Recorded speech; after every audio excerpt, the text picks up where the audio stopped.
आस्वाद जेवणाचा रुचकर आणि स्वादिष्ट जेवणासाठी आजच आमच्याशी संपर्क साधा. हॉटेल सह्याद्री. आमच्याकडे अस्सल घरच्या चवीचे बनवलेले गावरान चिकन थाळी तसेच व्हेज थाळी देखील उपलब्ध आहे. सोबतच आपल्याकरिता खास घेऊन आलो आहोत सह्याद्री स्पेशल बिर्याणी. तर वाट कसली बघताय? आजच आमच्याशी संपर्क साधा. हॉटेल सह्याद्री, रेल्वे ओव्हरब्रिज जवळ, नेवासा रोड, श्रीरामपूर. संपर्क सुहास जाधव 7887 62 59 97. सचिन जाधव 8888 1608 95. याचबरोबर घरपोहोच सेवा उपलब्ध. तर एक वेळ अवश्य भेट द्या हॉटेल सह्याद्री. सर्वोत्तम चवीचा आस्वाद जेवणाचा.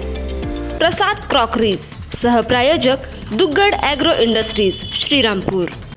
सर्व प्रकारच्या क्रॉकरीज होलसेल भावात मिळण्याचे विश्वसनीय ठिकाण म्हणजे प्रसाद क्रॉकरीज.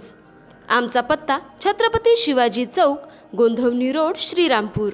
संपर्क देविदास चव्हाण 9371 42 60 00.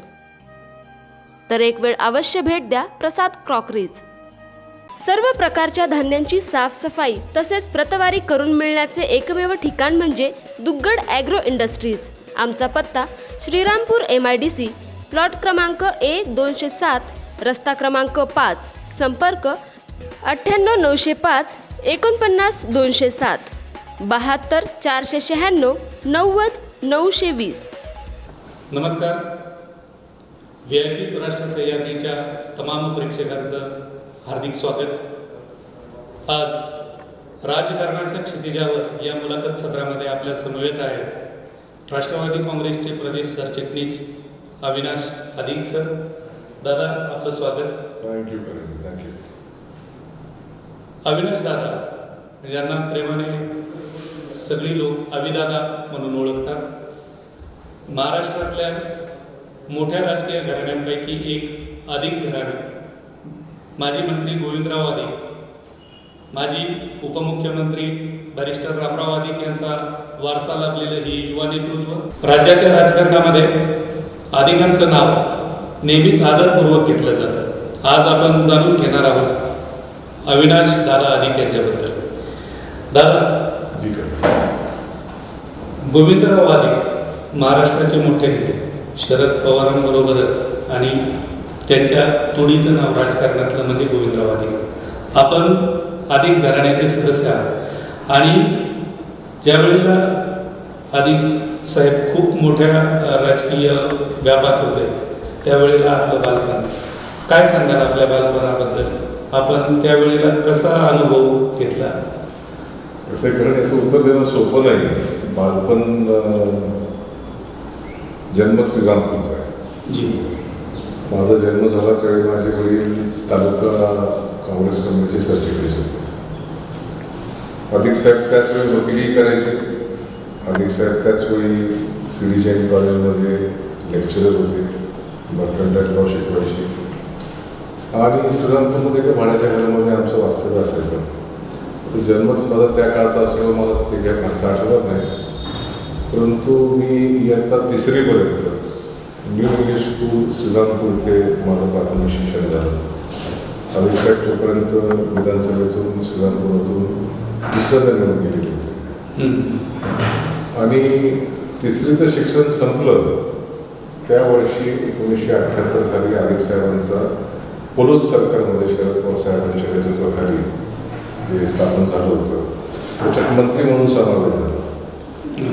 आणि मग मंत्रिपदाच्या जबाबदाऱ्या स्वीकारण्याकरता त्यांचं वास्तव्य मुंबईत झालं. आणि त्याच वेळी मला वाटतं पवारसाहेबांनी त्यांना सूचना केली की तुमच्या मुलांना देखील शिक्षणाकरता तुम्ही मुंबईला घेऊन या. आणि मग आम्ही सगळेच त्यावेळी मुंबईला गेलो.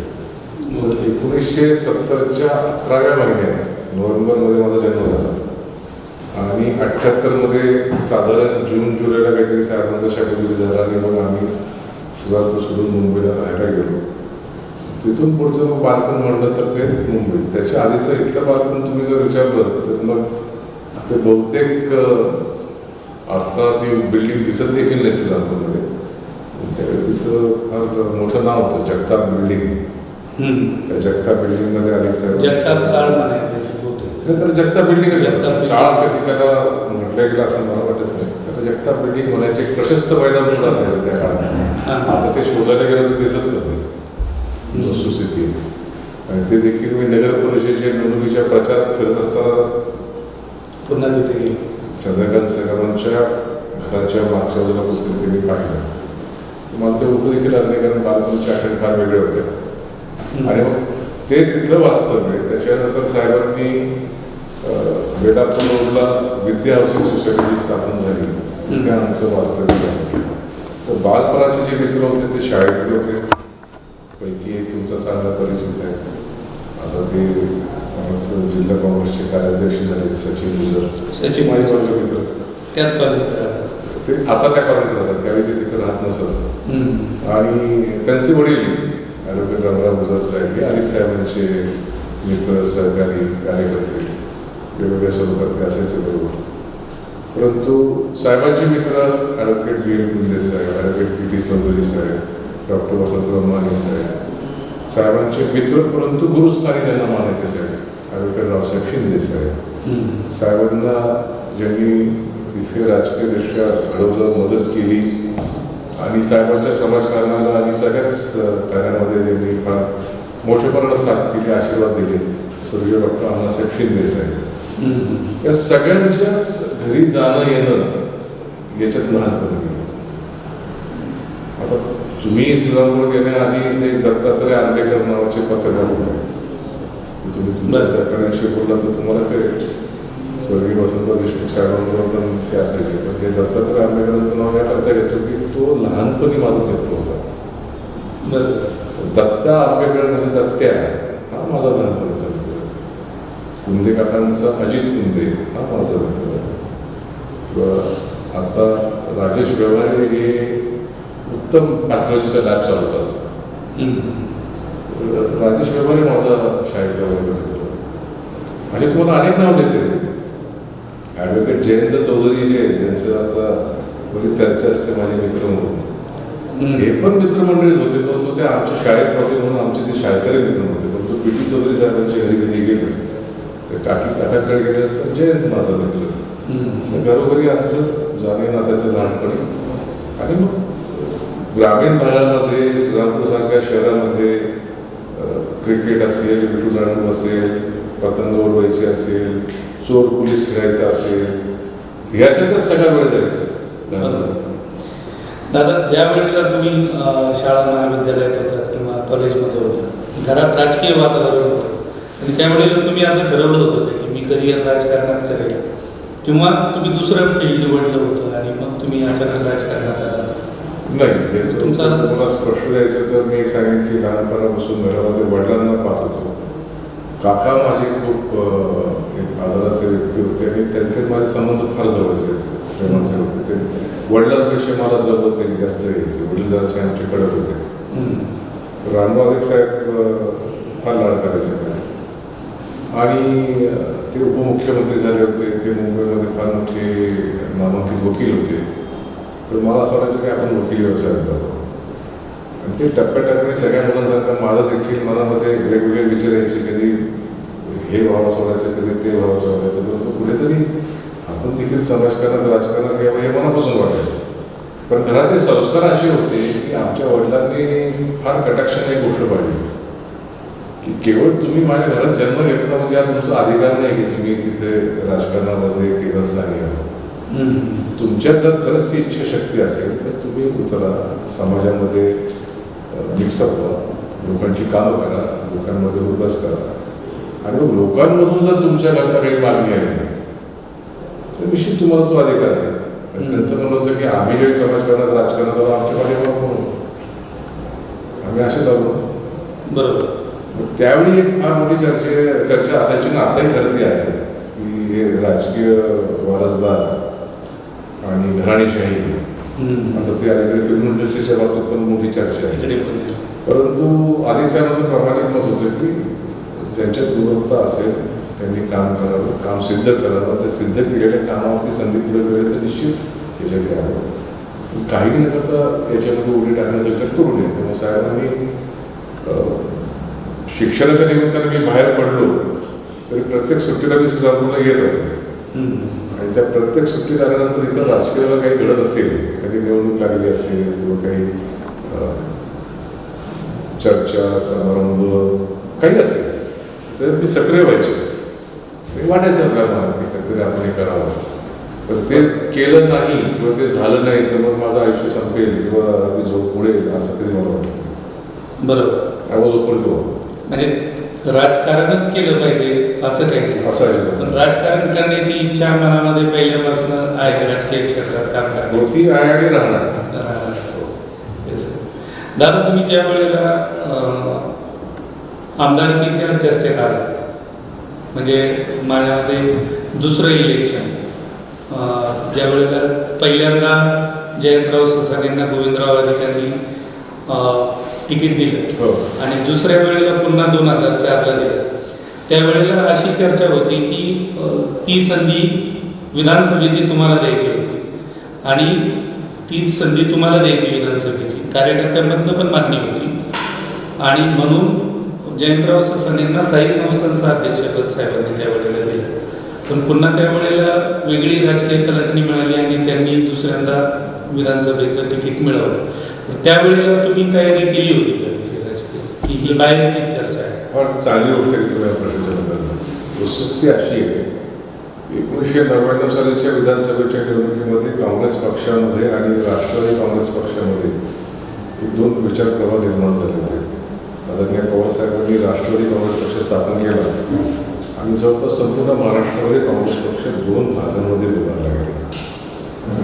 त्या अवघड प्रसंगी अधिक साहेबांसारख्या लोकांवरती आदरणीय सोनाईजींनी, त्यावेळी स्वर्गीय माधवरावजी शिंदे यांनी, कारण ते महाराष्ट्राचे प्रभारी होते, यांनी ही जबाबदारी टाकली की काँग्रेस पक्ष महाराष्ट्रात टिकला पाहिजे, वाढला पाहिजे.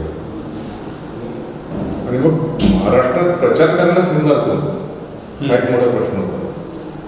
पण 99च्या विधानसभेच्या निवडणुकीच्या वेळी तालुक्याचे नेते भानुदास मुरकुटे हे मुरकुटे साहेब श्रीरामपूरचे विधानसभेचे आमदार होते. आणि तुम्हाला खरं सांगतो, त्या काळात चर्चा अशीच असायची की यांचं पराभव होऊच शकत नाही, यांच्यासमोर कोण उभं राहणार.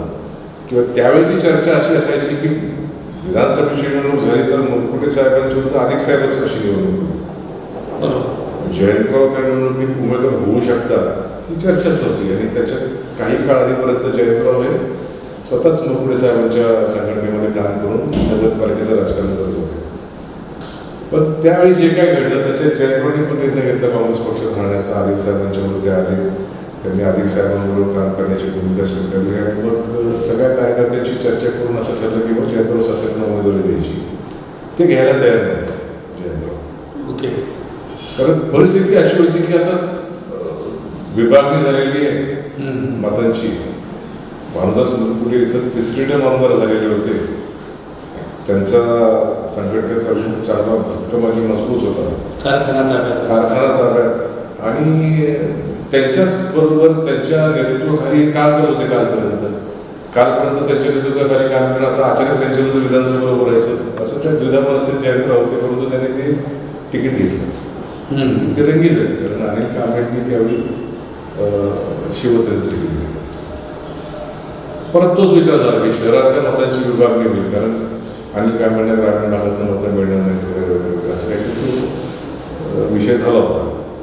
परंतु त्या निवडणुकीत जयंतरावांचा विजय झाला. अर्थात त्या विजयामागे अधिक साहेबांच्या संघटनेच्या सगळ्या कार्यकर्त्यांचा फार मोठा हातभार होता, वाटा होता. जयंतरावांवरती प्रेम करणारा त्यांचा मित्रवर्गाचा फार मोठा वाटा होता. आणि एक फार मोठा वाटा मुरकुटेंच्या ओव्हर कॉन्फिडन्सचा होता. ज्या दिवशी जयंतराव ससाने हे काँग्रेसचे उमेदवार होतील असं जाहीर झालं, मला वाटतं त्याच दिवशी भानुदास मुरकुटे साहेबांना असं वाटलं की ही निवडणूक तर मी जिंकलो, ही स्पर्धाच नाही, हा कोण उभं राहिला माझ्याकडून, असं त्यांची मानसिकता पण होती. त्या तिन्ही फॅक्टर्समुळे जयंतराव आमदार झाला. पुढचा तुमचा प्रश्न महत्त्वाचा आहे की 2004 सालच्या निवडणुकीमध्ये मला तिकीट देणार होते. स्पष्ट सांगते 7 रुपये. अच्छा, जयंतराव ससानेंना 2004च्या विधानसभा निवडणुकीमधून त्यांनी जर माघार घेतली आणि समजा अधिक साहेब उभे राहिले, ओके, त्याची राजकीय परिस्थिती अशी होती की अधिक साहेब हे राज्याच्या ज्येष्ठ नेत्यांपैकी होती. प्रांताध्यक्षपदी विराजमान झालेले होते. प्रांताध्यक्षपदाची जबाबदारी आणि धुरा यशस्वी सांभाळल्यानंतर ते राज्याच्या मंत्रिमंडळात मंत्री म्हणून समावेश झाला त्यांचा. आणि त्या काळात थोडीशी अशी चर्चा नेगेटिव्ह सुरू झाली होती मुंबईमध्ये, किंवा विधानसभेच्या निवडणुकीत जो उमेदवार निवडून येईल त्यांनीच राज्याचं मुख्यमंत्रीपद घ्यावं अशी भावना होती. आणि अधिक साहेब त्यावेळी विधान परिषदेचे सदस्य होते.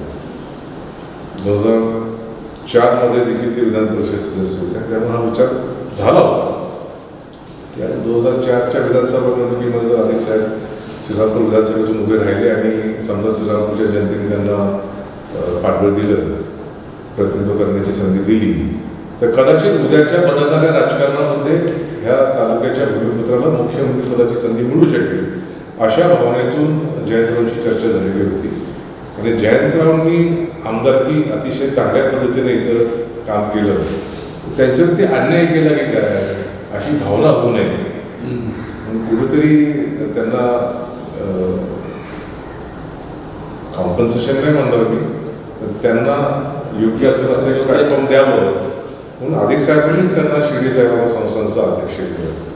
आता त्यावेळी चर्चेला उदाहरण करायला की ते माझ्याकरता केलं वगैरे, तर ते साफ चुकीचं. मी तुम्हाला सुरुवातीला सांगितलं अधिक साहेबांचा या गोष्टीवरती अजिबात विश्वास नव्हता की केवळ तुम्ही माझ्या घरात जन्माला आला पण तो तुमचा जन्मसिद्ध अधिकार आहे. जयंतरावांनी चांगलंच काम केलं होतं नागरिक 2004. आणि त्यामुळे जे घडलं ते असंच होतं. पुढे काय घडलं तो इतिहास न बोललेला. जयंतराव पुन्हा एकदा उभे राहिले, ते पुन्हा एकदा विजयी झाले. त्यांच्या त्या विजयात देखील आम्हीच सहभागी होतो. सोबत होते. तुम्ही नुसतं सोबत नव्हतो, तुम्ही त्या काळात जयंतरावांचे उमेदवारी अर्जाचे सगळे दाखले काढून पहा. त्यांच्या उमेदवारी अर्जावरती पहिलं अनुमोदक सही करणार मी. अच्छा. आणि एक लक्षात घ्या तुम्ही, जो पहिल्या किंवा जे कोणी अनुमोदक म्हणून सही करतात हे प्रचार प्रमुख तरी असतात किंवा विश्वासू सहकारी असतात, नाही तर पहिली सही करण्याचा मान तुम्हाला ते देतच नसतं. बरोबर. त्यांच्या निवडणुकीत झालं ते झालं. नंतर आम्ही एकत्रच प्रचार केला, सगळं झालं. पुन्हा जयंतराव विजय झाले, दुसऱ्यांदा आमदार झाले. आणि नंतर त्यांच्या भाग्यात होतं त्यांना पुढेही बरंच साहेबाबा संस्थांमध्ये काम करण्याची संधी मिळाली. आज तेही आपल्यात नाही, दुर्दैव आहे सगळ्याच. पण हे याच्यात तथ्य नाही की 2004च्या निवडणुकीत त्यांना डावलून मला उमेदवारी द्यायची, काही तथ्य नाही. आपण मागाशी विधान परिषदेच्या म्हणजे गोविंदराव अधिक साहेब विधान परिषदेवर होते म्हणून मुख्यमंत्री व्हायचं नाही असा एक मतप्रवाह त्यावेळेला होता की जो काँग्रेसच्या आमदारांकडे ज्यावेळी केंद्रातून निरीक्षक आले आणि नेतृत्व बदलाच्या चर्चा मुंबईत आल्या होत्या. विलासराव देशमुख साहेब मुख्यमंत्री होते आणि निर्णय झाला की त्यांना बदलायचं. आमदारांच्या ज्या मुलाखती झाल्या त्या आमदारांच्या मुलाखतीतून केंद्रीय निरीक्षकांसमोर हा सूर आला की तुम्हाला बदलच द्यायचा असेल तर विधानसभेतला आमदार द्या. विधानसभेतला आमदार मुख्यमंत्री लोकांमधून निवडून आलेला आमदार द्या, आम्हाला विधान परिषदेला आमदार. असं एक सूर त्यावेळी कसं असतं कारण तुम्ही लक्षात घ्या. माझा प्रश्न असा होता की विलासराव देशमुख मुख्यमंत्री झाले. विलासराव देशमुखांना मुख्यमंत्री करतेवेळी त्यांच्या नावाचं सूचना पक्षश्रेष्ठींकडे करण्यात गोविंदराव अधिक साहेबांचा मोठा सहभाग होता किंवा त्यांनीच सूचना केली होती की यांना मुख्यमंत्री केलं पाहिजे विलासराव देशमुख साहेबांना. विलासराव देशमुख साहेबांचं पण तुम्ही राजकारण बघा. दुर्दैवानं 95 ते 99 ते सदस्यच होते. दुर्दैवानं लातूरला पराभव झाला होता. मुख्य प्रवाहातून ते बाजूला गेले होते. आणि नुसतं एक असतं तर त्यांनी त्याच्यानंतर एक विधान परिषदेची निवडणूक देखील लढली, त्याच्यातही त्यांना पराभव पत्करावा लागला होता. तर 99ला ज्यावेळी विलासराव देशमुख साहेब पुन्हा निवडणुकीत उतरले आणि ते आमदार झाले, तर त्यावेळी ते मुख्यमंत्री पदाच्या शर्यतीत एक प्रमुख स्पर्धक वगैरे असे नव्हते. हे खरं आहे की ज्यावेळी 99चा एक निकाल लागले आणि हा प्रश्न उद्भवला की आता मुख्यमंत्री कुणाला द्यायचं किंवा ह्या काँग्रेसच्या आलेल्या आमदारांचं विधिमंडळ पक्षनेता कुणाला करायचं, त्याच्यात जे 3-4 नावं होती का 5 नावं होती चर्चेमध्ये, पैकी विलासराव देशमुख साहेबांच्या नावाला अधिक साहेबांनी पाठबळ दिलं होतं. माधवजी शिंदे साहेबांना त्यांनी परत आदरानं सांगितलं होतं की तुम्ही यांचा विचार करा कारण हे जास्त योग्य आहेत. आणि इतिहासाला ते सिद्धही केले. बरोबर. उत्तम काम केलं. मग विलासराव देशमुख किंवा त्यांच्या समर्थकांमधनं साहेबांच्या नावाला विधान परिषदेवर आहे म्हणून विरोध झाला, अशी एक चर्चा राजकारणामध्ये त्यावेळेला. कदाचित ते सत्य देखील असेल, परंतु आता असं असतं की राजकारणामध्ये आज जे चित्र दिसतं ते उद्या नसतं. मला चांगलं वाटतं की विलासराव देशमुख साहेब मुख्यमंत्री झाल्यानंतर आपल्या जिल्ह्याच्या दौऱ्यावरती ज्यावेळी पहिल्यांदा आले ते हेलिकॉप्टरने आले होते. बरोबर. आम्ही सगळेच कौतुकाने त्यांचं स्वागत करायला गेलेलो होतो हेलिकॉप्टरवरती. त्या सगळ्या आलेल्या जमावामध्ये मुख्यमंत्री साहेब आले चालत चालत चालत आणि अधिक साहेबांच्या पाया पडले. तिथे इतरही ज्येष्ठ नेते होते. बरोबर. त्यांच्या कोणाच्या नाही पडले. ते चित्र मी कधीच विसरणार नाही. पण त्या एका त्यांच्या वृत्तीमध्ये कुठेतरी याची नोंद होती किंवा त्यांनी ते मान्य केलं की तुम्ही मला समर्थन दिलं, सहकार्य केलं, त्याच्यामुळे मी इथपर्यंत पोहोचलो. ती जाणीव होती. आता त्याच्यानंतर दौऱ्यात केलेल्या म्हणजे आता शेवटी राज्याचे मुख्यमंत्री त्यांनी असं पहिल्याच दौऱ्यात करायला नको होतं, त्यांनी केलं. त्यांचा मोठेपणा हे मी पाहिलं. आता नंतर काय झालं, कोणी काय केलं वरती, कोणी कान भरले का नाही भरले, आता तेही नाहीत, अधिक साहेब पण नाहीत. आम्ही देशमुख माझे चांगले मित्र, रितेश माझा चांगला मित्र आहे, धीरज देशमुख कदाचित मला ओळखत असतील, परंतु आमचा काही एवढा परिचय नाही एकमेकाचा. आता होईल भेट झाली की आमची मैत्री होईल. आता काय चर्चा करायची. माझं मत आहे की मला राजकारणामध्ये कोणीही शत्रू नसतो. बरोबर. हे प्रमाण मी आदरणीय साहेबांकडून शिकलो. पवार साहेबांकडून राजकारणात शत्रू कधीच नसतो. आणि माझी प्रामाणिक भावना आहे की मला श्रीरामपूरपासून तर दिल्लीपर्यंत किंवा याच्यापैकी राजकीय काही व्याख्या आपल्याला करायची असेल, मला कोणीही शत्रू नाही. बरोबर. तुम्ही मगाशी पुलोदच्या प्रयोगाचा उल्लेख केला. त्या प्रयोगाचे प्रमुख साक्षीदार गोविंदराव अधिक साहेब पण होते. त्यामुळे तुमच्या घरामध्ये या चर्चा त्यावेळेला झटत होत्या. पण साहेबांनी काँग्रेस निष्ठा आणि विचारसरणी जोपासली. सोबत शरद पवार साहेब आणि गोविंदराव अधिक साहेब नेहमी सोबत असणार आहे, राज्याच्या राजकारणाला लीड करणार आहे. त्यावेळेला दोघं वेगवेगळे मतप्रवाहामध्ये राहिले. त्या घटनेबद्दल काय सांगा? करंजी 2-3 गोष्टींचं तुम्ही याच्यामध्ये एकत्रीकरण केलं. एक तर पुलोदचा जो उल्लेख तुम्ही केला. पुलोद ज्यावेळी सरकार स्थापन झालं किंवा त्याची जी काही पूर्वचर्चा झाली असेल, जे काही त्यांचं राजकीय खलबतं झाली असतील, त्यावेळी मी अवघ्या 5-6 वर्षाचा असेल. मला तो राजकीय काळ मुळीच आठवत नाही. आमच्या घरी बैठका व्हायच्या, घरात लोक यायचे, जेवणावळ्या व्हायच्या, काहीतरी कौतुकाने आम्ही बाहेर बघायला यायचो, कोणाला कोण गेले, याच्या पहिले आमचा संबंध नव्हता. लक्षात घ्या की पुलोदचा जो प्रयोग झाला त्याच्यामध्ये मी जे आता इतिहास वाचतोय की काँग्रेसमध्येच काही लोक होते जे स्वर्गीय यशवंतराव चव्हाण साहेबांचा फार अवमान करायचं. आदरणीय पवार साहेब असतील नाही तर अधिक साहेब असतील नाही तर त्यांचे बाकीचे सहकारी मित्र असतील तर हे सगळे यशवंतराव चव्हाण साहेबांच्या नेतृत्वाखाली घडलेले तयार झालेले नेते आणि कार्यकर्ते होते. तर यांच्या देखत जर चव्हाण साहेबांबद्दल एवढ्या खालच्या पातळीवर जाऊन त्यावेळेची टीका टिप्पणी आणि राजकारण होत असेल तर यांना सहन झालं आणि त्याचा उद्रेक म्हणून उद्योग झाला असं माझं मत आहे. आता माझं मत कितपत खरं आहे कुठे मी काही याच्यातला फार जाणकार नाही, मी त्याला सर्टिफाय करत नाही, मी माझं मत सांगतो. आता ह्या 2 अतिशय जवळच्या मित्रांमध्ये, सहकाऱ्यांमध्ये किंवा पवारसाहेब नेते होते, अधिक साहेब त्यांचे सहकारी आणि कार्यकर्ते होते, यांच्यामध्ये मतभेद निर्माण झाले. ते का झाले, कसे झाले हे थोडं मला आजपर्यंत सुटलेलं नाही. अच्छा. अधिक साहेब हयात होते त्यावेळी मी अधिक साहेबांना विचारायचो. ते म्हणायचे की एवढं सोडून बोला, हा विषय तुमचा नाही, दुसऱ्या गोष्टींचा काहीतरी विचार करा, चांगल्या गोष्टींचा विचार करा, हे काहीच काय विचार करा. मी आदरणीय पवार साहेबांनाही विचारलं की माझे वडील, त्यांना मी ते खाजगी विचारलेला प्रश्न आहे नेमकं काय झालं. तेही म्हणतात की त्याविषयी न बोलू बरोबर. तर तुम्ही करंजी मला खात्री की तुमच्या लवकरच पवार साहेबांची पण मुलाखत होणार आहे. तुमच्या टप्प्यात फार खालच्या टप्प्यावरती माझ्याकडे म्हणजे तुमचा वरचा टप्पा आहे की तुम्ही साहेबांबरोबर बसला, तुम्ही साहेबांनाच विचारलं, साहेबांकडे उत्तर करायचं ते ती मुलाखत मला बघायला लागलं.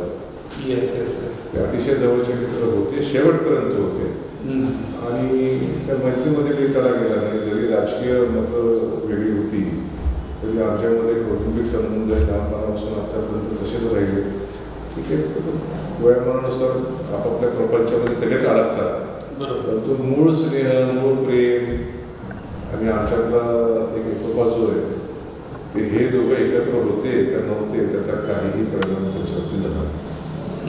म्हणजे राजकारणाच्या ठिकाणी पण आदित आणि पवार कुटुंबीय म्हणून पहिले पण एकत्र होते. हे शिरकालच करतात. त्या दोघांना द्यायचं का आमच्या आईंना, काकींना, पवार काकींना, प्रतिभाताई काकींना. हे कसं आहे, प्रतिभाताई काकी ज्या होत्या ह्या सर्वार्थानं आमच्या सगळ्यांच्या आवडतात.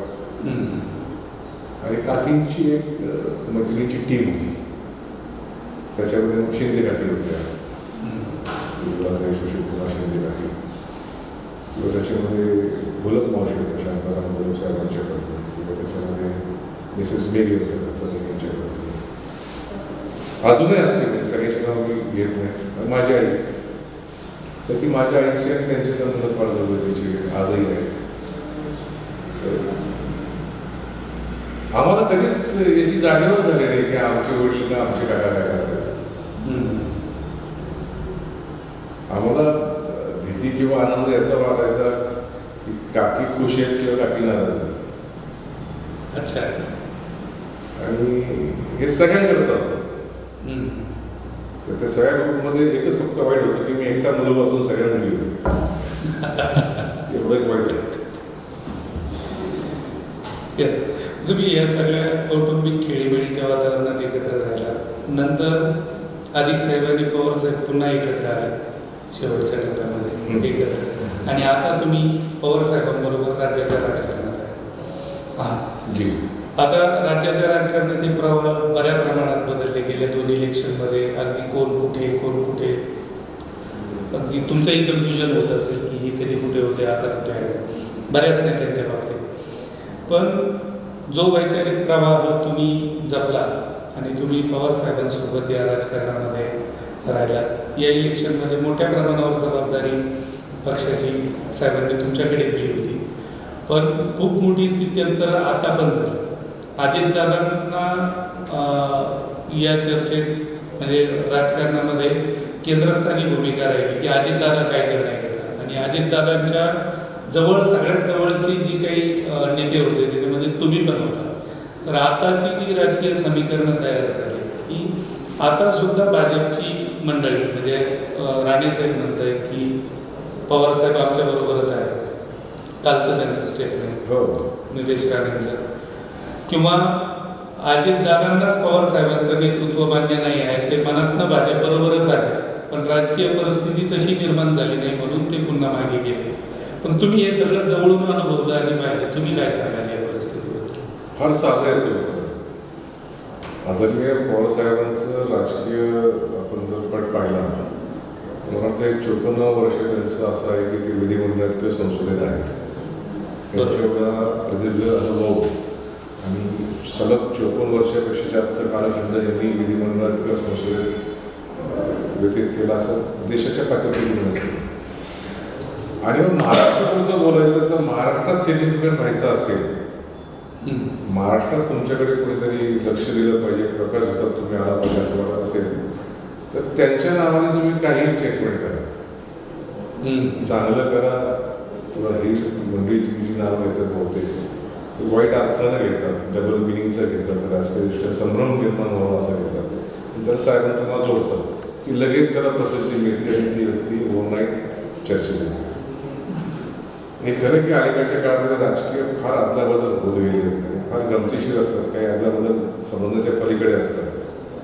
पण ते राजकीय समीकरणं बदलत असताना आपण एक महत्त्वाचा विषय विसरतो की ही परिस्थिती ओढवते कारण आपले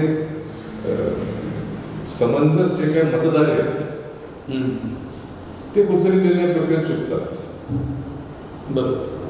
आता आदरणीय पवार साहेबांसारखं हे नेतृत्व 54 वर्षाचा प्रदीर्घ अनुभवांच्या पाठीशी असताना आता राष्ट्रवादी काँग्रेसचं नेतृत्व ह्या वयातही करत आहे आणि ह्या वयातही या राज्यामध्ये फिरतातच. असं एकही दिवस नाही की पवार साहेब ऍक्टिव्ह नाही आहेत, कामात नाही आहेत, लोकांमध्ये नाही.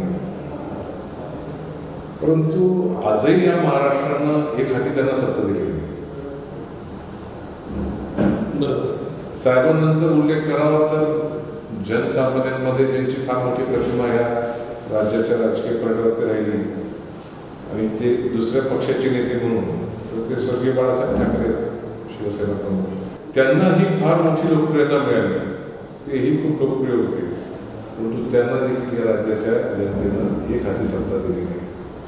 स्वर्गीय यशवंतराव चव्हाण साहेब असतील, वसंतदादा पाटील साहेब असतील, वसंतरावजी नाईक साहेब असतील, कुणाचंही नाव नाही महाराष्ट्राच्या राजकीय पडद्यावर राज्याच्या जनतेने एक हाती सत्ता दिली नाही. काँग्रेसची जेव्हा एक परिस्थिती होती की देशपातळीवरती पंडित नेहरू नेतृत्व करायचे, नंतर इंदिराजी आल्या, काही का राजूजी होते, तर काँग्रेसची अशी सत्ता यायची, परंतु ती एका नेत्यामुळे येत होती, तर ती काँग्रेसमुळे येत होती. तसं पुढं झालं नाही. मग आता जनतेचंच मतमतांतर होतं, जनताच पुन्हा एका नेतृत्वावरती पूर्ण अवलंबून राहत नाही, विश्वास ठेवत नाही आणि ते संख्याबळ असं विस्कटलेलं येतं. ते जुळवाजुळव केल्याशिवाय सरकारच स्थापन होऊ शकत नाही. म्हणून मग ते आता तुम्हाला स्थित्यंतर दिसतात. कधी आजचं महाविकास आघाडीचं सरकार येईल असं जर तुम्ही मला गेल्या वर्षी याच तारखेला विचारलं असतं तर मी कदाचित पैसे लावलो असतो, तर लावले असते तुमच्याशी आणि बरं जर लावले नाही तर मी हारलो असतो.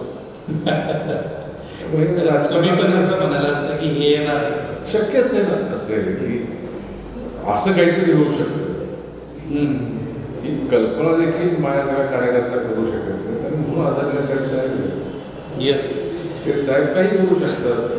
त्याचे हे छोटंसं उदाहरण आहे. असं हे सरकार ज्या वेळेला बनत होतं किंवा ते प्रक्रियेत होतं त्यावेळेला खूप मोठ्या प्रमाणावर चर्चा व्हायच्या की काय होणार, आणि अमित शहा जे भाजपचे अध्यक्ष आहेत होते ते काहीतरी जादूची कांडी फिरवणार आणि महाराष्ट्रात भाजपचीच सत्ता आणणार असं चर्चा त्यावेळेला असायची, बातम्यातनं पण ते यायचं. आणि शरद पवारांचं त्यावेळेला एक स्टेटमेंट आलं की शहांनी त्यांची काही जादूची कांडी आहे ती फिरवावी, मला पण पाहायची इच्छा आहे.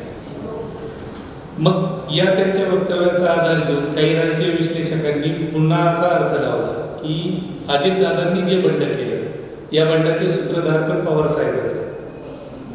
याच्याबद्दल काय सांगा, तुम्ही त्या प्रक्रियेतले घटक होता म्हणून विचारलं. नाही, या कुठल्या प्रक्रियेचं मी घटक नव्हतो. सगळ्यांनी एवढं निष्कारण मला मोठे पण देऊ नका. मी मगाशी तुम्हाला दाखला दिला कौटुंबिक संबंध. अजितदादांचा तो जो काही शपथविधीचा सोहळा झाला याची बातमी ज्यावेळी कळाली त्या दिवशी मी कार्यक्रम होतो सगळा. माझा विश्वासच बसला नाही. काल तर रात्री मी उशिरा आलो हे काय पाहतो म्हणून मी अजितदादांचा फोन लावून विचारलं. ते फोनवरती मला एवढंच म्हणजे तू इकडे आपण बोलू. मी तात्काळ मुंबईला निघून गेलो. मुंबईला गेल्यानंतर मी दादांना भेटलोय. मी त्यांच्या त्या खोलीमध्ये शिरलो. टी व्ही समोर बसलेले होते. त्यांनी एक नजर माझ्याकडे टाकली, मला पाहिलं, परत टी व्हीकडे पाहिलं, परत माझ्याकडे पाहिलं. म्हटले तू आला आहेस तर बैस, तुला एकही प्रश्न विचारायचा असेल तर तू लगेच जा. तर मी म्हटलं मी प्रश्न नाही विचारला, तुम्ही उपमुख्यमंत्र्याची शपथ घेतलेली, तुमचं आलेच नाही होतं तसं त्यांचं हस्तांदोलन केलं. मग ते बैसायचं त्यांच्यावर बसतो. तुमचे गप्पा आमच्या ज्या झाल्या त्या आमच्या लहानपणीच्या आठवणी इतर गोष्टींच्या झाल्या. आणि मला नाही वाटत त्या गप्पांमध्ये तुम्हाला किंवा तुमच्या श्रोत्यांना काही रुची असेल तर मग काहीच सांगेल तुम्हाला काय गप्पा झाल्या. हो, पण दादांनी एवढं मोठं बंड केलं आणि दादा निवांत होते, घरगुती गप्पा मारत होते. दादांच्या चेहऱ्यावर तुम्हाला स्ट्रेस नाही झाला? कारण तुम्हाला एक सांग, मी जेवढं अजितदादांना बोलतो आता मी साहेबांच्या विरुद्ध ते बंड करू शकत नाही. नक्कीच. आता म्हणजे ते बंड करू शकत नाही हे तुम्ही सांगताय. माझं मत दिलं मी सांगतो की दादाने मला त्याविषयी काहीच सांगितलं. मी ज्या काही गप्पा मारल्या आमच्या लहानपणीच्या मारल्या, माझ्या लहानपणीच्या मला वडील येतो बघायला. माझ्या मुलांची चौकशी केली, माझ्या पत्नीची केली, आईची केली, माझ्या बहिणीची केली. तू धावपळ करत आलास, मला घाईने केली, ड्रायव्हिंग नीट केलं का, अशा स्वरूपात चर्चा हे माझं मत सांगतो. आदरणीय दादा साहेबांच्या विरुद्ध बंड करतील ही कल्पनाच मुळात मला पचनी पडत नाही. बरोबर. त्यानंतर पुन्हा स्थित्यंतर झाले. दादा पुन्हा साहेबांच्याकडे आले आणि राष्ट्रवादीने नेतृत्व केलं महाविकास आघाडी सरकार स्थापन करण्यात. आज उद्धव ठाकरे साहेब मुख्यमंत्री आहेत, ते शिवसेनेचे आहेत. शिवसेना ही उजवी विचारसरणी जोपासणारी पक्ष संघटना आहे आणि आदरणीय पवारसाहेब असतील किंवा तुम्ही किंवा तुमच्या संघटनेतली इतर सगळी नेते जे डाव्या विचारसरणीचं प्रोत्साहन करतात, ते उजव्या आणि डाव्याचा मेळ आता महाविकास आघाडीत खरंच बसला आहे का, की बसला असं दाखवला जातो? नाही का, याच्यामध्ये तुम्ही एक चूक करताय, तुम्ही काँग्रेसला विचारताय. हो ना, काँग्रेस आणि राष्ट्रवादी, शिवसेना, राष्ट्रवादी आणि काँग्रेस, आपण ही नावं या पद्धतीने घेतो कारण आमदारांच्या संख्याबळानुसार घेतो. हे खरं आहे की उजव्या विचारसरणीची शिवसेना होती, डाव्या विचारसरणीची राष्ट्रवादी काँग्रेस आणि काँग्रेसची राजकीय पार्श्वभूमी राहिलेली आहे. परंतु हे सरकार स्थापन करण्याआधी जी खलबत झाली, तो कालखंड तुम्हाला आठवत असेल, साधारण 2 महिने ते 2.5 महिने हा प्रकार लांबला आणि याच्या सगळ्यामध्ये हाच विषय होता की आपण वेगळ्या राजकीय भूमिकेचे माणसं आहोत. आपण समाजामध्ये, राजकारणामध्ये वेगळ्या विश्वासाने किंवा वेगळ्या विचाराने लोकांसमोर सातत्याने जात राहिलो. आता जर आपण एकत्र येणार असू तर कुठल्या तत्वावरती यायचं, कुठल्या विषयावरती यायचं, आपली मतं काय असेल, म्हणून त्यांनी सगळ्यांनी बसून तो एक कॉमन मिनिमम प्रोग्राम बनवला. त्या कॉमन मिनिमम प्रोग्रामवरती तिन्ही पक्षाच्या नेत्यांचं ज्यावेळी एकमत झालं त्याच्यावरती स्वाक्षऱ्या करण्यात आल्या की हे जे सरकार अस्तित्वात येईल उद्धवजींच्या नेतृत्वाखाली, आणि त्यावेळी राष्ट्रवादीचे उपमुख्यमंत्री कोण असतील हे जाहीर झालेलं नव्हतं. बरोबर. उद्धवजींच्या नेतृत्वाखाली जे सरकार स्थापन होईल ज्याच्यामध्ये राष्ट्रवादी आणि काँग्रेसचे देखील मंत्री असतील आणि मग कोणाचे किती मंत्री येतील, कोणाला कुठलं खातं दिलं जाईल, कुठलंच त्यावेळी चर्चा झालेली नव्हती. मात्र ह्या सरकारचा कार्यक्रम काय असेल, राज्याच्या विकासाचा दृष्टिकोन केंद्रस्थानी मानून लोकांसमोर जाताना तुमच्या पक्षाचे विचार, माझ्या पक्षाचे विचार, यांच्या पक्षाचे विचार, याचा सगळ्यांचा एक समतोल झाला. तो कॉमन मिनिमम प्रोग्राम बनला आणि त्यानुसार हे सरकार सत्तेवरती आलं झालं.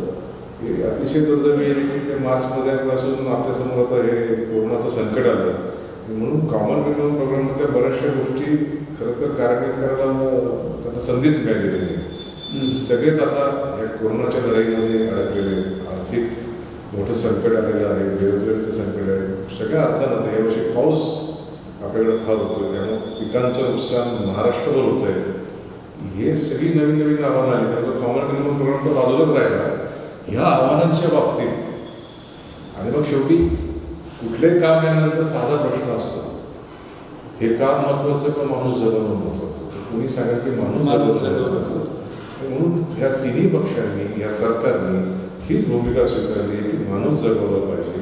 महाराष्ट्राचा माणूस जगला तर महाराष्ट्र टिकेल. या मानातून सगळं ते एका कॉमन मिनिमम प्रोग्रामवरती आता काम करत आहेत आणि त्याच्यात कुठेही तडा जाईल असं मला वाटतं. यांच्या सरकार स्थापनेच्या आधीच ही खरं होऊन हे निष्कर्ष काढले गेले होते. सरकार कार्यकाळ पूर्ण करेल जरी वेगवेगळ्या विचारसरणीची ती माझ्या मनात कुठलीही शंका नाही या बाबतीत. ओके, माझ्या मनात कुठलीही शंका नाही. थोड्याफार गोष्टी कुरकुरू चालू असते, काही कार्यकर्ते नाराज होत असतात, नाराजी व्यक्त करत असतात. परंतु मी जे पाहतो, मी आदरणीय साहेबांना जवळून पाहतो, मी उद्धवजींना बरेच वेळ भेटतो, काँग्रेसच्या वतीनं थोरात साहेब आहेत किंवा अशोक चव्हाण साहेब आहेत, ते या सरकारमध्ये काँग्रेसचे ज्येष्ठ मंत्री, मी आदरणीय दादांबरोबर असतो, जयंत पाटील साहेबांबरोबर असतो. मी सगळ्यांबरोबरच मला कामानिमित्ताने भेटावं लागतं. मला कुठेही असे मतभेद दिसत नाहीत. ह्या सगळ्या लोकांकडे पाहिल्यानंतर खरं तर सगळ्याच कार्यकर्त्यांनी सगळ्या स्तरावरती या सगळ्यांचा आदर्श घ्यावा. बरोबर. दादा, शेवटचा प्रश्न, राजकारण आणि बदल, स्थित्यंतर किंवा आपण पक्षांतर म्हणूया, ही पूर्वीपासून आतापर्यंत चालत आलेली एक प्रक्रिया आहे. म्हणजे काँग्रेसची स्थापना जशी देशाच्या स्वातंत्र्यापूर्वीची आहे, तेव्हा सुद्धा 2 वेगवेगळे मतप्रवाह काँग्रेस पक्षामध्ये होते, जहाल आणि मावळ. तेव्हाही पक्षांतर किंवा गटबदल होत होते. त्यानंतर काँग्रेसमध्ये अनेक गट पुढच्या कालावधीमध्ये तयार झाले. त्याच्यानंतर इतर पक्ष असतील, भाजप असेल, शिवसेना असेल, त्यांच्या विचारसरणीवरती ती उभा राहिली आणि समविचारी पक्षांमध्ये लोकांनी पक्षांतर केली. म्हणजे आपण उदाहरण घेतलं कम्युनिस्ट पक्षाचं, नगर जिल्ह्यामध्ये मोठ्या प्रमाणावरती कम्युनिस्ट पक्षाचं अस्तित्व होतं. नंतर ते अस्तित्वहीन झाले कारण त्या पक्षातल्या लोकांनी समविचारी म्हणून काँग्रेस आणि इतर डाव्या पक्षांमध्ये प्रवेश केला. आताची जी पक्षांतर आहे गेल्या 2 इलेक्शनवरती, यात आणि त्यात एक राजकीय व्यक्तिमत्व म्हणून तुम्हाला काय वाटतं? तुम्ही कसं विश्लेषण कराल? त्या काळामध्ये काय घडलं आणि काय नाही घडलं याचं बारकाईने मी अभ्यास केला नाही, पण तो मी उल्लेख केला होता की स्वर्गीय डॉक्टर अण्णासाहेब शिंदे साहेब आदिक साहेबांना स्थानिक राजकारणामधून आणणारे नेते तेच होते, तेच साहेबांचे गुरु होते. ते एकेकाळी कम्युनिस्ट कार्यकर्ते होते. बरोबर. आदरणीय पवार साहेब आता राष्ट्रवादीचे आमचे राष्ट्रीय अध्यक्ष आहेत, 54 वर्षापासून राजकारणात सक्रिय. स्वतः त्यांच्या मातोश्री शारदाताई पवार या पुणे लोकल बॉडीला ज्यावेळी निवडून आले ते शेतकरी कामगार पक्षाचे नेते होते, डाव्या विचारसरणीचे होते. तर तुम्ही आत्ता उल्लेख केला, मधुकर गायकवाड साहेब होते, अनेक पुढारी होते की ते त्या काळामध्ये डाव्या विचारसरणीचे होते. आता कम्युनिस्टांबद्दल मी अनादर मुळीच व्यक्त करणार नाही, पण कम्युनिझम राहिलाय कुठे मला समजून सांगतो. ह्या कम्युनिस्ट पार्टीचा जो मूळ विचाराचा गाभा आहे तो ते कार्ल मार्क्स आणि एंजेल या पुस्तक त्यांच्याच लिखाणातून ते आलेलं आहे. बरोबर. ते होतं मूळ सोव्हिएत युनियन, USSR तिकडे, तिथून ते चायनात गेलं, चायनात नंतर मला वाटतं उत्तर कोरियात आहे, तरी आहे. त्या देशांमध्ये तर ते शिल्लक आहे, त्यामुळे ते आपल्याकडे नाही राहिलं किंवा आपल्याकडे कमी होत गेलं. त्याचं उत्तर माझ्याकडे नाही. जसं जसं काळ बदलत गेला आणि मग त्या चळवळीत जे त्यावेळेचे कार्यकर्ते सहभागी होते, कार्यरत होते, ते कुठेतरी उदासीन झाले. त्यांच्या मनामध्ये ज्या भावना होत्या की हे असं केल्याने आपल्याला असं साध्य करता येईल समाजाकरता, ते साध्य होताना दिसलं नाही म्हणून त्यांनी स्थित्यंतर केली. आणि आजची स्थित्यंतर जर तुम्ही पाहिली तर आजची राजकीय निष्ठा ही वैचारिक आहे असं मला वाटतच नाही. बरोबर. आजची बऱ्यापैकी राजकीय निष्ठा ही व्यक्ती भौतिक व्यक्ती, म्हणजे मला जर विचारलं ना तुम्ही व्यक्ती केंद्रित किंवा मला काय मिळणार आहे या सगळ्या प्रक्रियेत, मला काय मिळणार आहे असा विचार करणारे असतात. की माझ्यापुरतंच उत्तर देईल तुम्हाला की मी व्यक्तीकडे बघून नेतृत्व स्वीकारतो. आता माझ्या पिढीला मी एखाद्या नेत्याला मी फॉलो करायचं म्हटलं तर माझ्यासमोर जे पर्याय दिसतात, मी नावं घेत नाही, माझ्यासमोर जे पर्याय दिसतात त्यात मला सर्वोत्तम अजितदादा बरोबर वाटतात, मी अजितदादांबरोबर. बरोबर. तर तसंच ज्याचं नेतृत्व प्रभावित करतं, जसं चव्हाण साहेबांच्या बाबतीत पवार साहेबांना, नाईक साहेबांना, शिंदे साहेबांना, दत्त मेघे साहेबांना सगळ्यांनाच त्यावेळी आकर्षण होतं. आम्हाला पवार साहेबांचं आकर्षण होतं.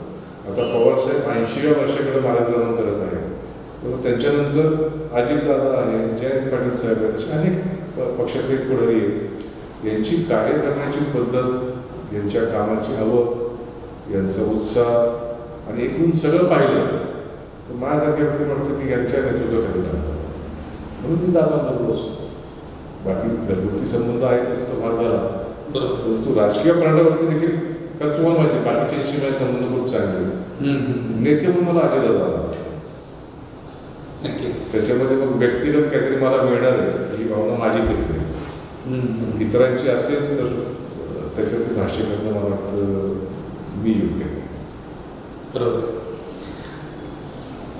दादा, राजकारणात काम करत असताना राज्यातलं सरकार ज्या वेळेला साथ देतं त्यावेळेला लोकल बॉडीजला काम करायला प्रोत्साहन मिळतं.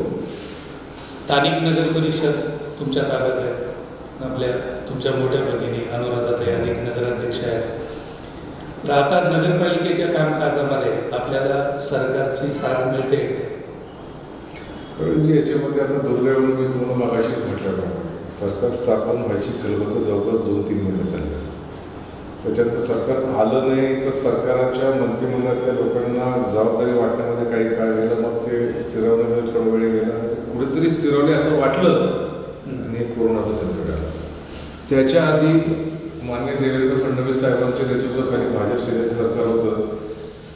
निवडणुकीपूर्वी फडणवीस साहेबांना मी भेटून आपल्या नगर परिषदेकरता काही निधी मान्य करून घेतला होता, त्यांनी दिलाही होता. आचारसंहिता लागली म्हणून तो निधी येता राहिला.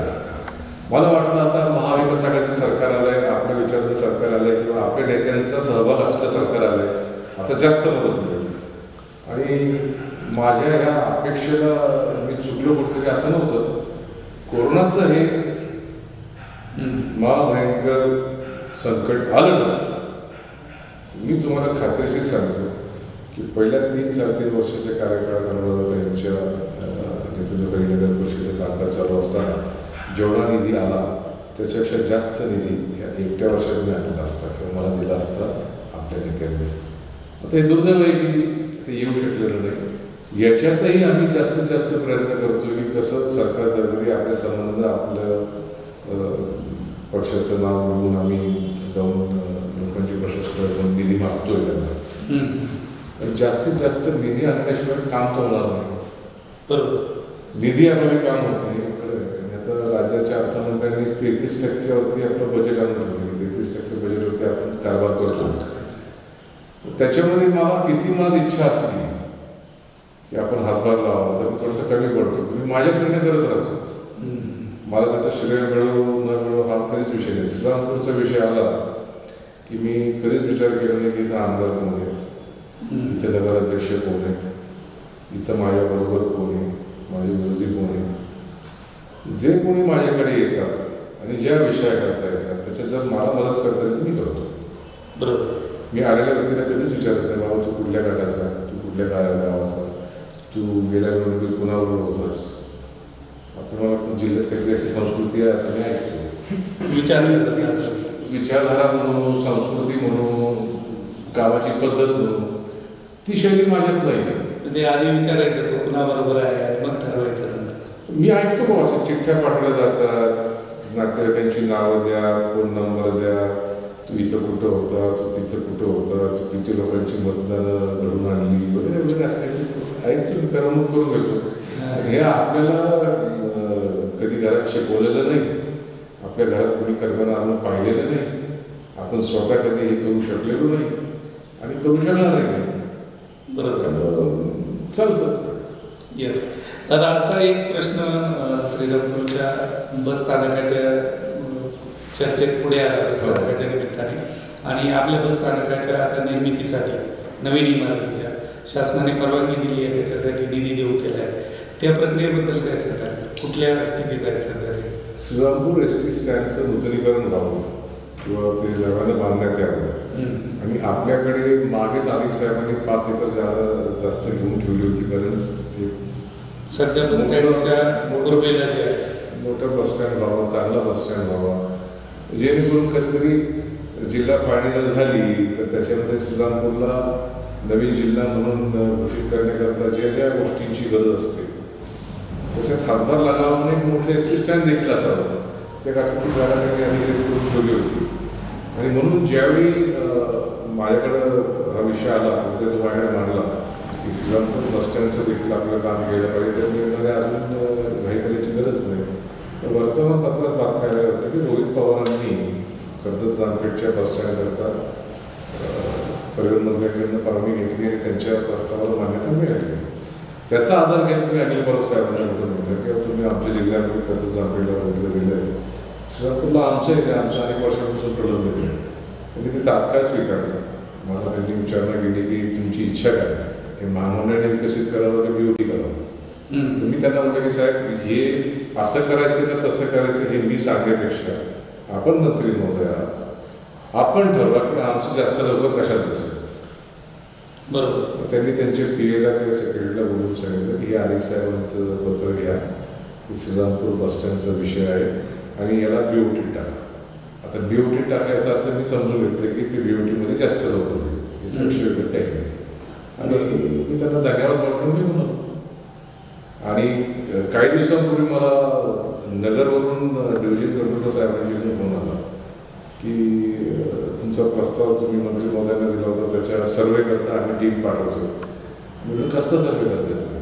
त्यांनी मला आठवण करून दिली की जे मी दिलं होतं त्याच्याबद्दल वरून त्यांच्याकडे सूचना आली ते पाठवत आहेत. आणि मग श्रीरामपूरच्या डेप्युटी मॅनेजरनी मला फोन केला आणि मला आभार मानले. त्यांना आभार मानण्यासारखं असं काही नाही. माझ्याकडे दुसरं कोणी असं तरी प्रयत्न केला असता. शेवटी गावाच्या विकासाचं काम आहे.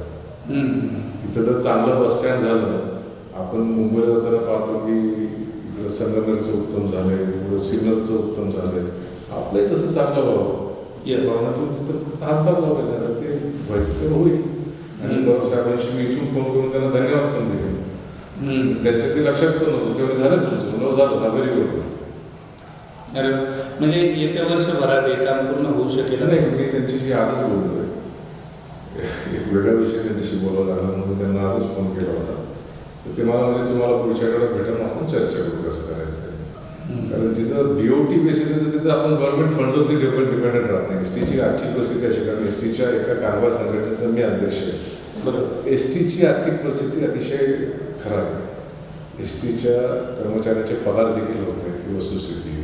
ST 100% लोडनी सुरू व्हावी असं सरकारने परवानगी दिली, परंतु 100% लोडून ST अजूनही प्रवास करू शकत नाही. आणि ST फक्तच नफ्याच्या रूट्सवर चालते असं नाही. ज्या रोडवरती एकही पॅसेंजर नसेल अशा रोडवरती देखील ST धावते. तर गाव तेथे ST हे धोरण जे आहे ते राबवण्याकरता ST करते. त्यामुळं STला तोटा देखील होतो.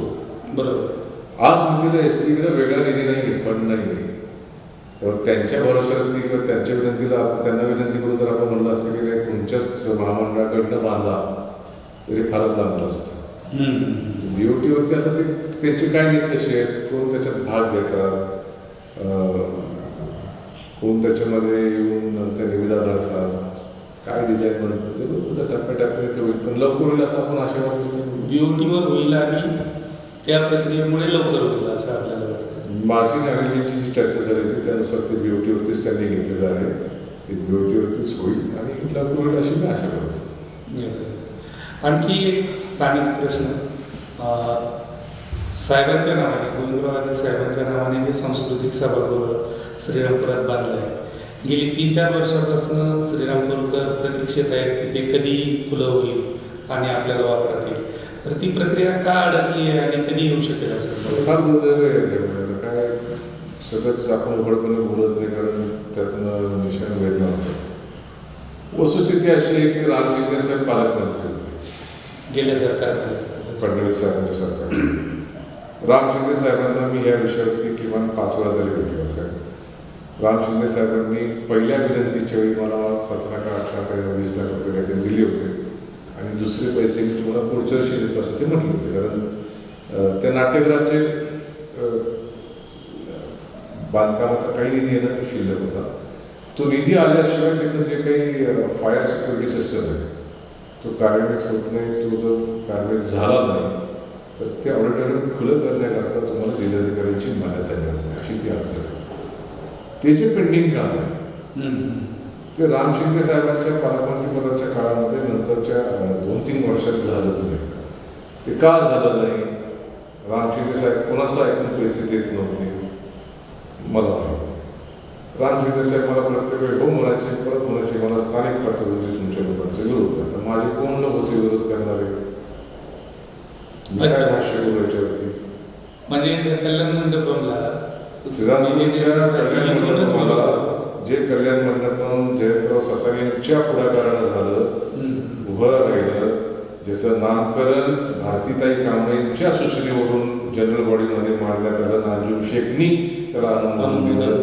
त्या वास्तूचं ज्यावेळी काम कृतीस आलं होतं जवळपास आणि काही 35 का 40 लाख रुपयाचा निधी शिल्लक होता जो खर्ची पडला, म्हणजे फायर सिस्टम त्याची पूर्ण झाली असती आणि जिल्हाधिकाऱ्यांनी तुम्हाला ते वापरण्यास परवानगी दिली असती, उघडण्यास परवानगी दिली असती.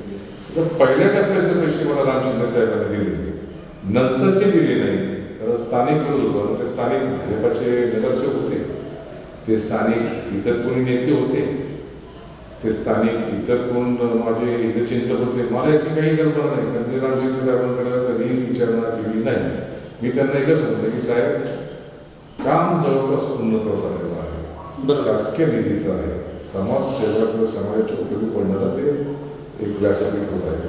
श्रीरामपूरच्या एकंदरीत श्रीरामपूर की शान में अच्छी चीज खडी होईल आणि अशा स्वरूपाचं ते काम आहे. तर ते पैसे द्या, फार पैसे लागत नव्हते त्याला. बरोबर, रेडी आहे. आणि दुर्दैव बघा, आता सरकार बदललं, नगरचे पालकमंत्री बदलले, हसन मुश्रीफ साहेब. मुश्रीफ साहेबांना पहिल्या भेटीमध्ये नगराध्यक्षांनी विनंती केली. मी मुश्रीफ साहेबांशी बोललो होतो की असं नगराध्यक्ष तुम्हाला भेटतील, असं निवेदन देतील साहेब, त्यांना मदत करा. त्यांना मी नगरला येतो, भेटायला सांगा. ह्या भेटल्या झाल्या. ऑन द स्पॉट मुश्रीफ साहेबांना की तुमचे पैसे होते, तुम्हाला लगेच होतो. ओके, सही केली. आता देतो मंजूर, परंतु निधी असला पाहिजे.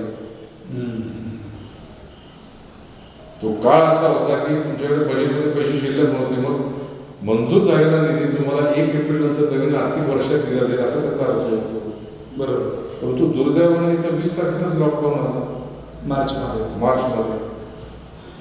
आणि अवघ्या त्या पैशाकरता आजही ते कल्याण मंडपाचं काम त्याच रस्त्यात झाले. मग ते पैसे उपलब्ध झाले की ते काम पूर्ण होईल आणि त्या वास्तूचं उद्घाटन होईल. आमची मनापासूनची ती इच्छा आहे. पण आता ह्या वातावरणात मी कसं जाऊन त्या कल्याण मंडपाचे पैसे मागतो?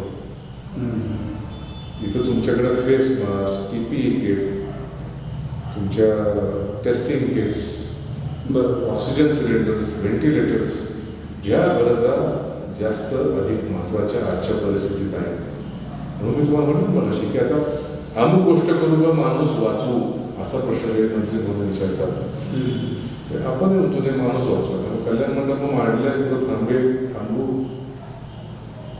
सध्या माणूस जगणं महत्वाचं आहे. माणूस जगणं महत्वाचं आहे. या परिस्थितीतून बाहेर पडलं की मला नाही वाटत काय अडचण आहे, पटकन ते करून घेता येईल.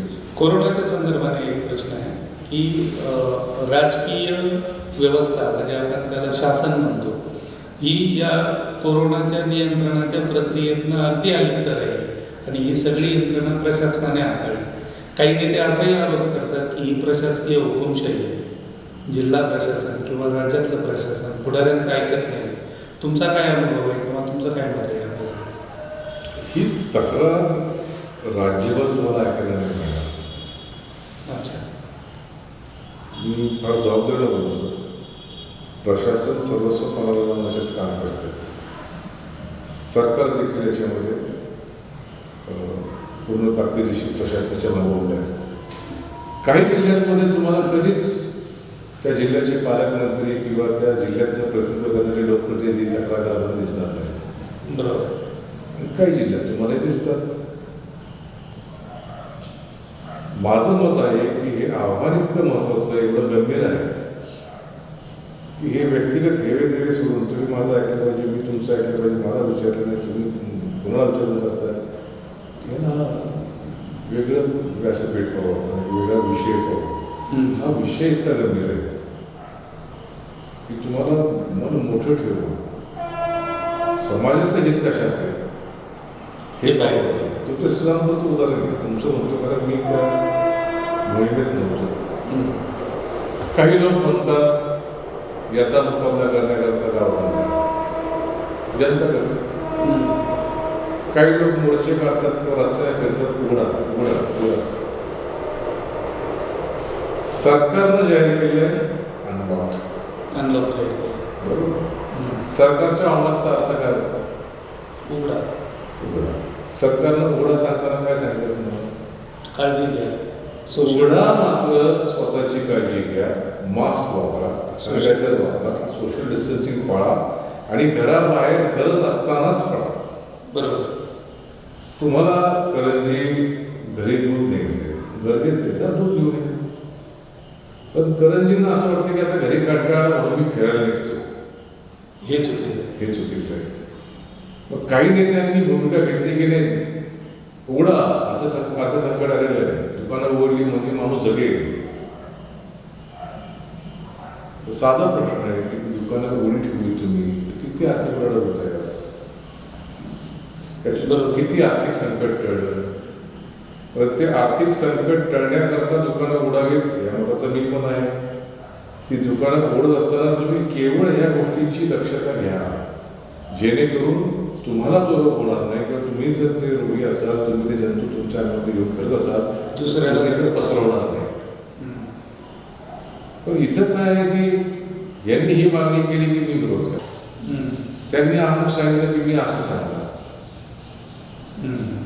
इथे लोकप्रतिनिधी आहेत, शहराचं नेतृत्व करण्याकरता एक व्यवस्था आहे, तालुक्याचं नेतृत्व करण्याकरता एक व्यवस्था आहे, मी समंजसपणे करावा या भूमिकेचा मी आहे. बरोबर. याच्यामध्ये जर एकमतानं तुम्ही गेला तर लोक पण साथ करतील असं माझा विश्वास आहे. मला नाही वाटत कोणीही जीवाचा धोका पत्करून हे करू इच्छित. बरोबर. पण याच्यात भाग घेत नाही. असे अनेक प्रश्न स्थानिक पातळीवर नेहमी तयार होत असतात. असाच एक प्रश्न, शेवटचा प्रश्न स्थानिक म्हणून विचारतो. अलीकडे काही पोलीस चौक्या शहरात आणि शहराच्या आजूबाजूला तालुक्यामध्ये उभारल्या गेल्या. राज्याचे महसूल मंत्री बाळासाहेब थोरात यांनी त्यापैकी एका पोलीस चौकीचं उद्घाटनही केलं आणि त्या पोलीस चौक्याच्या वेळेला लोकार्पण सुरू झाल्यानंतर लोकप्रतिनिधी असलेले विद्यमान आमदार लहू कानडे यांनी त्याला विरोध केला आणि या चुकीच्या पद्धतीने कायद्याला छेद देऊन उभारले आहे. पोलिसांनी कायद्याचा भंग केला असा त्यांनी आरोप केला. त्याच्या चौकशीची मागणी केली. तुमचं काय मत आहे की या प्रकरणात? नाही, इथे लहूजी हे अतिशय अनुभवी असे सरकारी सनदी अधिकारी होते आणि त्यांच्याकडे तो प्रशासकीय अनुभव असल्यामुळे त्यांच्या अभ्यासाबद्दल दुमत नाही. पोलीस चौकी असायला हवी की नाही तर त्याचं उत्तर साधं आहे की असायला हवी. पोलीस चौक्या कमी पडतात ही बोंब आहे. बरोबर. पोलीस चौक्या उभारताना हवा तेवढा मुबलक निधी खात्याकडनं मिळत नाही म्हणून या लोकवर्गणी होत नाही. मी जे ऐकलं होतं ते हेच ऐकलं होतं की काहीतरी लोकवर्गणी करून इथल्या स्थानिक अधिकाऱ्यांनी तो उपक्रम राबवला. आधी मला ते कौतुकास्पद वाटलं होतं. मी आधी असं मला म्हणतोय कारण आमदारांनीच मला फोन केला. लहूजी मला फोनवरती संभाषण करताना म्हणाले की दादा म्हणे यांनी जिथे या पोलीस चौक्या उभारल्या आहेत तिथे ज्या जागेवरती उभारल्या आहेत त्या जागेचं जे काही नियमानुसार ज्याच्या परवानगी घेतली पाहिजे, दाखले घेतली पाहिजे ते घेतली गेली पाहिजे.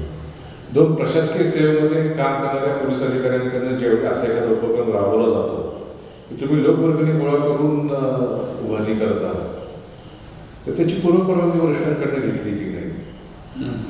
त्याच्यानंतर हे जे काही बांधकाम झालं या बांधकामाचं तुम्ही कुठं अकाउंटिंग केलं आहे का, किती पैसे जमा झाले, किती खर्च झाले, कोण कंत्राटदार होतं, काय हे असे काही प्रश्न लहूजींनी माझ्यासमोर मांडले आणि मी लहूजींना म्हणलं की तुमचे मुद्दे पटतायत मला, तर मग तुम्ही डायरेक्ट तक्रार करून तोफ डागून असं करण्यापेक्षा आता ते लोकोपयोगी आहे तर त्यांच्याकडे जा विचारून घ्या ना.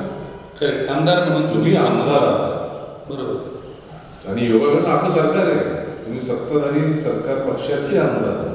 बरोबर. आता ते तुम्हाला कल्पना नसताना झालं असेल तर आपल्याला ही गोष्ट कबूल करावी लागेल. हे झालं ते चांगलं झालं, त्याची गरज आहे कारण ते इथं मला वाटतं पडेगावला केलं, एक इथं हरेगावच्या नाकाच्या असे ते जी ठिकाणं आहेत तिथं चौकी येणं काय वाईट नाही. आता त्याच्या जर परवानग्या नव्हत्या तर त्या परवानग्या घ्यायला पाहिजे होत्या.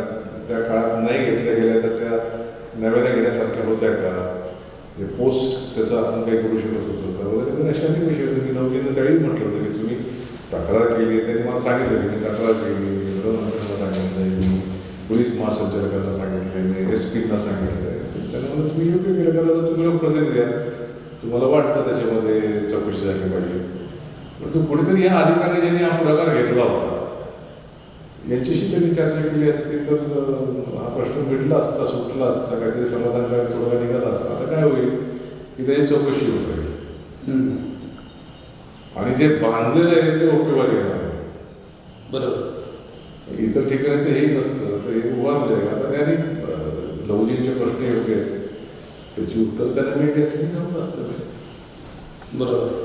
ते लोकांच्या उपयोगीच्या आहेत आणि बांधले तर वापरास आहे. मला सांगायला इथं लॉ प्रश्न बिकट होत समजा आपल्याकडे अवैध वाळूची वाहतूक होत राहते, आपल्याकडे महिलांच्या गळ्यातलं ओढलं जातं, चोरीचे प्रकार घडतात, काही घडतं, मोबाईल फोन हातातून निसकवून घेऊन जातात. पोलिसांची गस्त आहे, पोलिसांचं एक प्रेझेन्स आहे, चौक्या आहेत, टप्प्याटप्प्याला आहेत, वायरलेसवरती मेसेज जाऊ शकतो, आपल्याला पुढे त्रास होऊ शकतो. तर इकडनं मी काढला मला मिळवलं की मला कोणी थांबवायलाच नाही. बरोबर. असं नव्हतं, एक दडपण तरी येतं ना. पुढे पोलीस चौकी आहे, पुढे पोलीस चौकी आहे. पोलिसांच्याकडनं तुम्ही काय अपेक्षा करा, ती माणसंच आहे. बरोबर. या वैश्विक महामारीमध्ये पोलीस यंत्रणेचे लोक असतील, आरोग्य खात्याचे लोक असतील, मुंबईत पाहतो महानगरपालिकेचे लोक असतील, श्रीरामपुरात नगर परिषदेचे कर्मचारी असतील, हे अशा सगळ्या ठिकाणी जातात जिथं तुम्ही मी जायला. बरोबर. हे जीवाची पर्वा न करता चालतात. यांना एखाद्या ठिकाणी बसायला जागा मिळते, उन्हाची आपल्या ऊन कडक पडतं, त्यात सावली मिळाली असते, पाऊस पडतो त्याचे त्यांना आलोशा मिळाला असतात, थंडी पडते त्यात काहीतरी त्यांना बसायला घायला ठिकाण झालं असतं. असं म्हणून अशा पाहिलं तर ते चांगलं काम होतं. चांगलं आता ते कुठला निधी वापरला आणि कुणाकडे घेतला मला माहित नाही. माझ्याकडे मागायला आले नाही पैसे एवढं झालं. आम्ही असं चौकी उभा राहू, दादा तुमच्या हरेगाव रस्त्यावरती ते आहे त्याला तुम्ही हातभार लावतो, 100% मी पैसे नाही चांगलं काम. बरोबर. पण लघुजी म्हणतात त्याप्रमाणे मी पण समज हाच करून घेतला असता की सगळं नियमानुसार किंवा व्यवस्थित हे करता येतं. त्यांच्याकडनं अशा चुका करून किंवा त्यांनी दुर्लक्ष करून केलं असं माझ्याकडे विचार नाही आला असता. ते इतर हे लघुजींच्या डोक्यात येते. कारण ते सनदी अधिकारी, प्रशासकीय अधिकाऱ्यांना बरोबर कळतं काय नियमात आहे, काय नियमावर आपल्यासारखा असा प्रेम असतो. आपण म्हणतो सर उपयोगाचं आहे का, बरोबर, आणि आपण ग्रहित करतो की हे व्यवस्थित आहे. लघुजींचं बारीक लक्ष, हा फरक आहे. येस. चला, त्या निमित्ताने प्रशासनावरती बारीक लक्ष ठेवणारे आमदार आपल्याला मिळाले. प्रश्नच येस. मला खूप छान वाटलं. अगदी तुमच्या बालपणापासूनच्या आठवणी आणि आतापर्यंतचा राजकीय प्रवास या संदर्भात आपण सविस्तर अशी चर्चा केली. वेगवेगळ्या राजकीय घटना आणि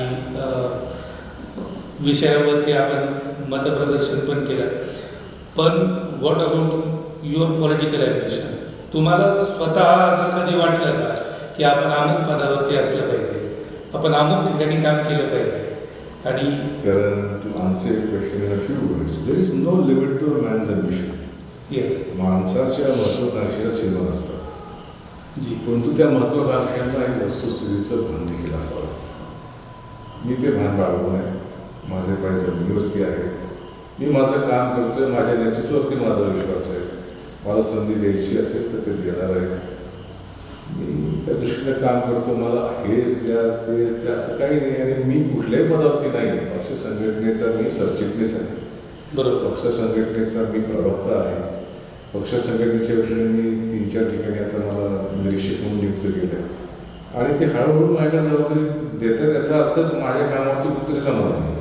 बरोबर. याच्यातनं पुढचं काय व्हायचं ते होईल. आम्ही राष्ट्रवादी आणि आशावादी आमचं गीत आहे. आशा असलीच पाहिजे माणसाने, आशावादी असलंच पाहिजे. आशा असल्याशिवाय निराशा असणार म्हणतात. आणि राज्याचं नेतृत्व करणारे अजितदादा हे तुमचे आयडॉल आहेत पॉलिटिक्समधले. ते जयंत पाटील साहेब असतील, वळसे पाटील साहेब असतील, तटकरे साहेब असतील, आमचे मित्र धनंजय मुंडे असतील, सुप्रियाताई असतील, प्रफुल्लभाई असतील, सगळ्यांची नावं घेऊ शकतो. जी. सगळ्यांचे संबंध चांगले आणि देशमुख साहेब खूप प्रेमाने वापरतात. टोपे साहेबांचं नाव घेऊ शकतो. राजेश भैया चांगलं काम करतात. म्हणजे कौतुक करण्यासारखंच काम करतात. नक्कीच. येस दादा, आपल्या भावी राजकीय वाटचालीसाठी राष्ट्र सह्याद्री परिवाराकडून आपल्याला खूप खूप शुभेच्छा. Thank you so much. या कार्यक्रमाचे प्रायोजक आहेत प्रसाद क्रॉकरीज, सहप्रायोजक दुग्गड ॲग्रो इंडस्ट्रीज श्रीरामपूर. सर्व प्रकारच्या क्रॉकरीज होलसेल भावात मिळण्याचे विश्वसनीय ठिकाण म्हणजे प्रसाद क्रॉकरीज. आमचा पत्ता छत्रपती शिवाजी चौक, गोंधवनी रोड, श्रीरामपूर. संपर्क देविदास चव्हाण 9371 42 60 00. तर एक वेळ अवश्य भेट द्या प्रसाद क्रॉकरीज. सर्व प्रकारच्या धान्यांची साफसफाई तसेच प्रतवारी करून मिळण्याचे एकमेव ठिकाण म्हणजे दुग्गड ॲग्रो इंडस्ट्रीज. आमचा पत्ता श्रीरामपूर MIDC, प्लॉट क्रमांक A207, रस्ता क्रमांक 5. संपर्क 98 905 49 207, 72 496 90 920. हॉटेल सह्याद्री, सर्वोत्तम चवीचा आस्वाद जेवणाचा. रुचकर आणि स्वादिष्ट जेवणासाठी आजच आमच्याशी संपर्क साधा. हॉटेल सह्याद्री. आमच्याकडे अस्सल घरच्या चवीचे बनवलेले गावरान चिकन थाळी तसेच व्हेज थाळी देखील उपलब्ध आहे. सोबतच आपल्याकरिता खास घेऊन आलो आहोत सह्याद्री स्पेशल बिर्याणी. तर वाट कसली बघताय? आजच आमच्याशी संपर्क साधा. हॉटेल सह्याद्री, रेल्वे ओव्हरब्रिज जवळ, नेवासा रोड, श्रीरामपूर. संपर्क सुहास जाधव 78 87 62 59 97. सचिन जाधव 88 88 160895. याचबरोबर घरपोहोच सेवा उपलब्ध. तर एक वेळ अवश्य भेट द्या हॉटेल सह्याद्री. सर्वोत्तम चवीचा आस्वाद जेवणाचा.